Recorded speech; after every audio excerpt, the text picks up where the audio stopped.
इन्होंने कुछ वर्षों के लिए मुगलों व अन्य इस्लामी ताकतों का विजय रथ रोक दिया था। इसके बाद मराठाओं को आगे बढ़ने में मदद की और ईस्ट इंडिया कंपनी के बढ़ते प्रभाव के बीच अपनी कूटनीति से साम्राज्य को मजबूत किया। इन्होंने अंग्रेज़ों, मैसूर के टीपू सुल्तान और हैदराबाद के निज़ाम के खिलाफ युद्ध में रणनीति बनाई और उन्हें परास्त किया। हम बात कर रहे हैं महाराष्ट्र के चाणक्य कहे जाने वाले एक ऐसे महापुरुष की जिन्होंने अंग्रेज़ों, निज़ाम, टीपू सबको बांध कर रखा। इस चित्पावन ब्राह्मण की कूटनीति का यूरोप ने भी लोहा माना। जी, आप बिल्कुल सही समझ रहे हैं, हम बात कर रहे हैं नाना फडणवीस के बारे में। नमस्कार, मैं शिवम पांडे और आप देख रहे हैं सुदर्शन इतिहास।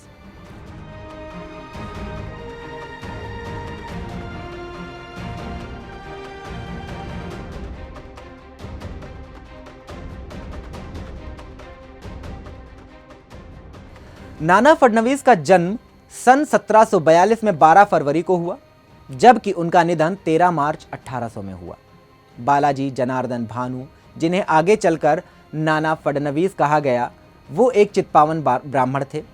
महात्मा गांधी की हत्या के बाद महाराष्ट्र में उनके समर्थकों ने बड़ी संख्या में चित्पावन ब्राह्मणों का नरसंहार किया था। भीड़ ने वीर विनायक दामोदर के भाई नारायण सावरकर की भी हत्या कर दी थी।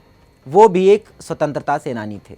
बालाजी का जन्म सतारा में हुआ था। पेशवा बालाजी विश्वनाथ भट्ट और भानु के परिवार का एक अच्छा रिश्ता था। बालाजी महाद जी, जो कि फडणवीस के नाना थे, उन्होंने मुगलों की एक साजिश से पेशवा जी की जान बचाई थी। बता दें कि पेशवा जी जब मराठा साम्राज्य के सर्वे सर्वा बन गए, तब फडणवीस जी उनके खासम खास हो गए और सरकार में धमक रखने लगे। पेशवा जी ने नाना फडणवीस जी के लिए भी शिक्षा दीक्षा की वही व्यवस्था की जो उन्होंने अपने बेटों विश्वासराव, माधवराव और नारायण राव के लिए की थी। नाना फडणवीस जी पानीपत के तीसरे युद्ध में बच निकले।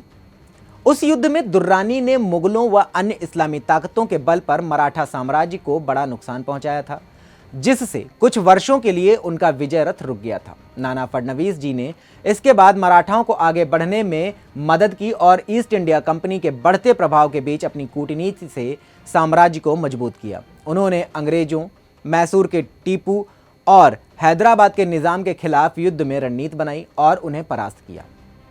वहीं आज नाना फडणवीस के जन्म दिवस पर सुदर्शन परिवार उन्हें कोटि कोटि नमन करता है और उनकी गौरव गाथा को समय समय पर जनमानस के आगे लाते रहने का संकल्प भी दोहराता है। अभी के लिए बस इतना ही। देखते रहें सुदर्शन इतिहास। जय हिंद।